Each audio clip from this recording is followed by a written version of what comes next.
Fortunately, Eric Packer did not get let down by his voice. No, he did not. But I think in a weird way you could say that it was Don DeLillo who chose that voice for Rob because of the way he wrote his dialogue, which I've transcribed very faithfully in the script. You know, I mean, in a way, the dialogue determines the voice. When you're working with an instrument as good as this one. That's correct.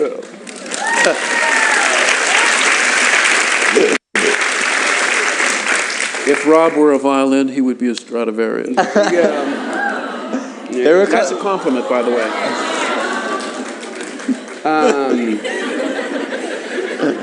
Can't go wrong in this crowd with complimenting Rob Packer. I think you're fairly safe that way. This is another nice question from Sarah Morrill.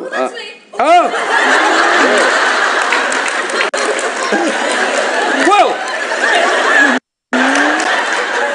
The only people who've heard about this movie are in the room. Whoa. Just getting a tiny bit of a feeling what it's like to be you, Rob. Whoa. The energy. Our friend Sarah, our buddy.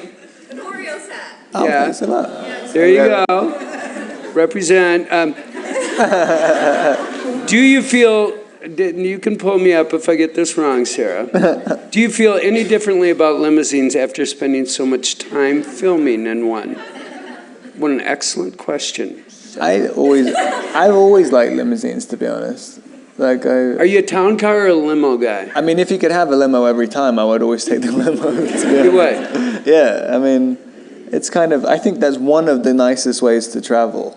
I always go down to Comic-Con in a limo. It's like the only time I ever get to use one.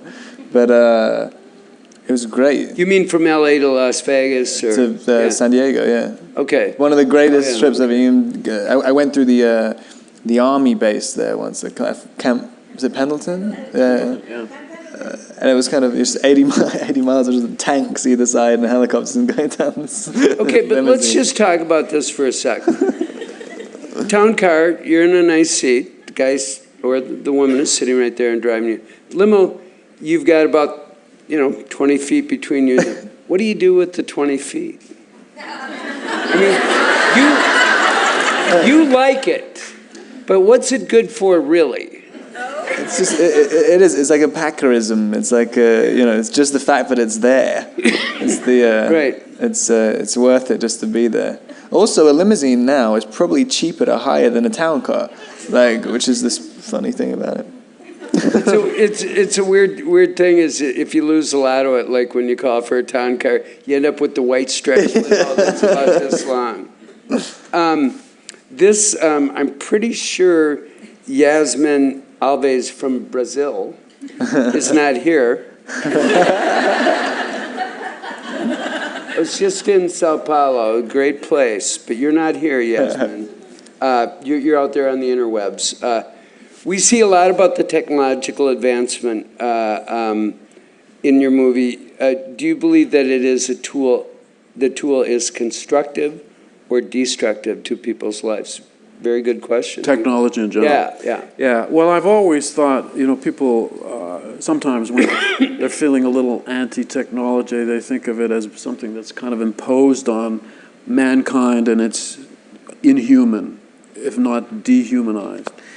But in fact, technology is only human. I mean, we're the only creatures that create technology, and it's always a reflection of ourselves. It begins with things like the telephone, which is an extension of the voice and the ear, and weapons are an extension of the hand and the fist and all of that stuff.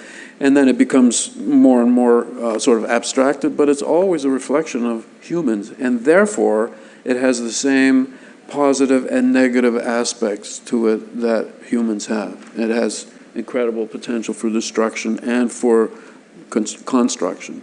And so I think, as I say, it's a sort of an embodiment of what we are, for good and bad. That's what I think. Yeah, so it's not just only a bad thing or a good thing. But in the movie... Well, this was a general question. This wasn't about just the movie, right? Right. Yeah.